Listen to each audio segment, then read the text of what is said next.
কুকুরের কামড়ে আহত 2 বছরের মেয়েকে নিয়ে মাদারীপুর জেলা সদর হাসপাতালে এসেছেন সদর উপজেলার পূর্বরাস্তির খালেদা বেগম। কয়েক ঘন্টা লাইনে দাঁড়িয়ে জানতে পারেন হাসপাতালে নেই জলাতঙ্ক রোগের ভ্যাকসিন। খালেদার মতো বহু মানুষ কুকুর বিড়াল সহ বন্য প্রাণীর কামড়ে আক্রান্ত হয়ে চিকিৎসা নিতে হাসপাতালে ছুটে আসছেন। জলাতঙ্ক রোগের একমাত্র প্রতিষেধকের সরবরাহ না থাকায় ফিরে যাচ্ছেন অনেকেই।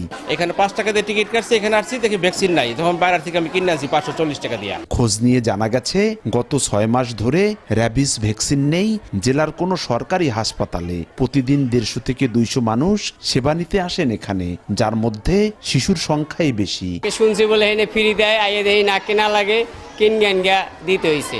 সাপ্লাই এখন ইদানিং নাই, আমরা চাহিদা দিছি, আবার আসলে আমরা দেব।